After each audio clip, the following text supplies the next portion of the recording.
What is up, you guys? In this video, I'm going to give you 5 tips to pricing your woodworking projects for maximum profitability. Let's dive in. All right, well, what is up, you guys? Welcome back to the channel. I'm so grateful for your time and for your attention. In today's video, I want to talk to you about the 5 tips to price your woodworking projects for maximum profit. And just a quick intro of who I am. My name is Zach Vaught. I'm the owner of Iron by Iron Woodworks, and we do around $60,000 per month in revenue selling custom furniture that I started in my garage back in 2017, just to give you a little context. So we've kind of figured out how to price our stuff in a way that allows us to be profitable and sustain our business. And so I want to give you these 5 tips today for maximizing your profit inside your woodworking business. Here's number 1, is you need to find the bottom of the market. So when I say finding the bottom of the market, this is really when you're starting out, is you want to price your stuff in a way that you want it to sell quickly when you post it to places like Facebook Marketplace. You don't want to stay here though. You cannot stay here because you're just not going to be profitable, especially as you start trying to add team members in the future to your team. You start trying to increase your marketing dollars, things like that. You're going to need to find a different pricing structure. But what we want to do is we want to find product market fit first. You want to make sure that you can consistently sell 3 to 5 of these items that you're trying to produce on a place like Facebook Marketplace. And here's the deal about that, is those are typically lower quality buyers. And I'll explain more about what that means in just a minute. But you want to find the bottom of the market, okay? Which means that I know consistently that I can sell it at these prices. Number 2, you want to then try to find the top of the market.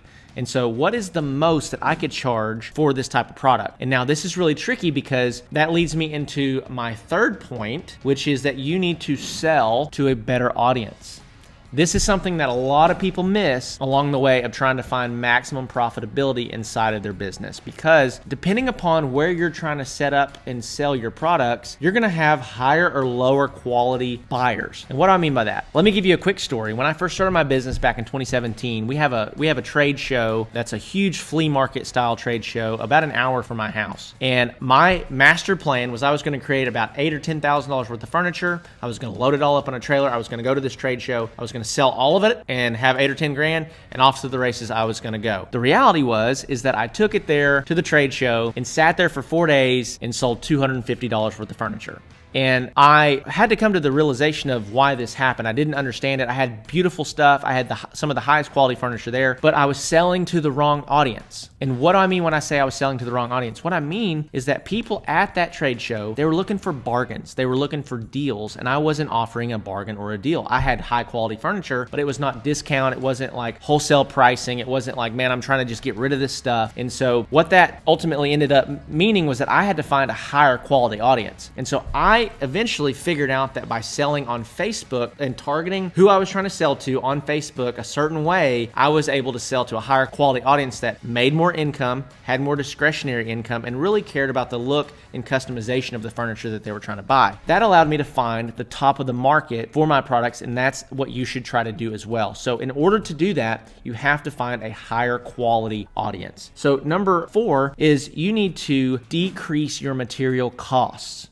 Okay, so we're trying to figure out how to price our stuff for maximum profit or profitability. And one of the best ways to do this is to lower your expenses, right? Is to lower your costs in whatever it is you're trying to sell. And so as you are trying to grow, one of the things that's going to come your way is hopefully you're going to be able to get some price breaks when you start ordering your materials and you're ordering more of it. So let's say you start your business, you're successful, you're starting to sell more. Well, instead of going and just needing to buy 1 bottle of glue, maybe you can buy 5 bottles of glue at a time. As a result of that, you can buy your glue for less money because you're buying in bulk or wholesale pricing. And so it's the same way with lumber. It's the same way with really any type of thing that you're trying to buy, is that you can probably find some place that you can order it from where you can get price breaks along the way.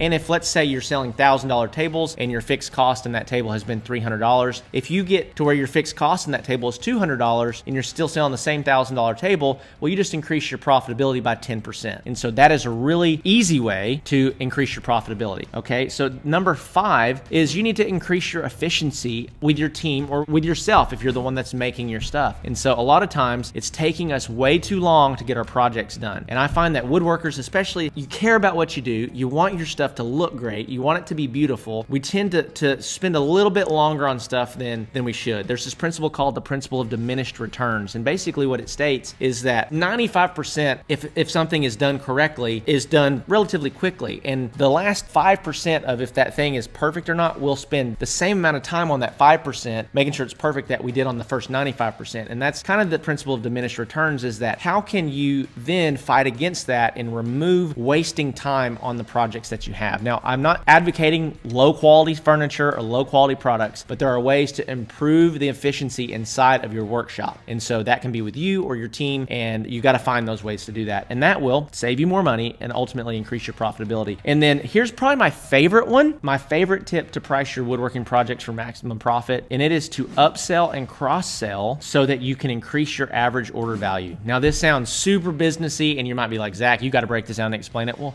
that's good. I'm glad you asked, because I'm about to do that for you. So an upsell, what is an upsell? So let's say that you sell custom furniture. Somebody comes to you and they say, I want this table. Well, an upsell is, hey, would you like chairs with that? When you go through McDonald's drive-thru and you order a Big Mac, they say, would you like to upgrade to a large, right? Or would you like fries with that? That's called an upsell. And essentially, you're getting a client that's already buying from you, and you're just trying to add other products or like products or complementary products to their order. So upselling would be adding chairs or adding a bench or adding another table for their breakfast area or something like that. And then a cross-sell is when you're selling something that's in a similar category but isn't directly related. So let's say that somebody came to me and they said, hey, I'm building a new home and I want to buy a table set from you. Well, what if we also built all the sliding barn doors for their house? We could do that as well. And so that's ultimately a cross-sell. And what this allows you to do for maximum profitability is you're increasing how much value you're extracting from each client. And so ultimately, if you can, instead of just selling a $2,000 table, you can also build 7 barn doors. You just turned a $2,000 order into an $8,000 or $9,000 order, right? And so that's critical in increasing the profitability inside of your business. So just to recap, my 5 best tips for increasing the profitability inside your woodworking business is you got to find the bottom of the market first, right? You got to know that you have product market fit and you can consistently sell for these prices, but you can't stay there. Then you got to ultimately start selling to a better audience, which will allow you to find the top of the market, okay? Number 4, then you need to decrease your material costs. You need to start figuring out, how can I buy in bulk, or how can I buy wholesale, or how can I get a business ID so I don't have to pay sales tax on this stuff and I can be a pass-through entity. That's a little complicated. If you have questions about that, let me know in the comments below. Then you need to increase efficiency inside of your shop. And then probably my favorite one is you need to start including upsells and cross-sells inside of your business to increase the average order value for each of your clients. Hopefully this video has been beneficial to you. It's been helpful to you. Listen, if you are brand new to this woodworking game and you're trying to get to that like elusive $5,000 to $10,000 per month mark, I have a program that's perfect for you. It's called our Handmade Hero Academy, and I would love for you to check it out. You can get started today for as little as $47, and you can get full access to the program. We have a full money back guarantee on that, and I promise you it's going to help you along your journey to building a strong brand, taking great videos and photo of your products, creating a social media presence, establishing your website, running social media marketing. I teach you how to do all that inside of the program. And then if you are already doing, above $5,000 a month and you're ready to scale your efforts, you should check out the Woodworking Business Accelerator program. I've got a link for that as well down in the description below. So with that being said, if this video has been helpful, make sure that you like and subscribe, comment, let me know your thoughts in the comment section below, and I will see you guys on the next one.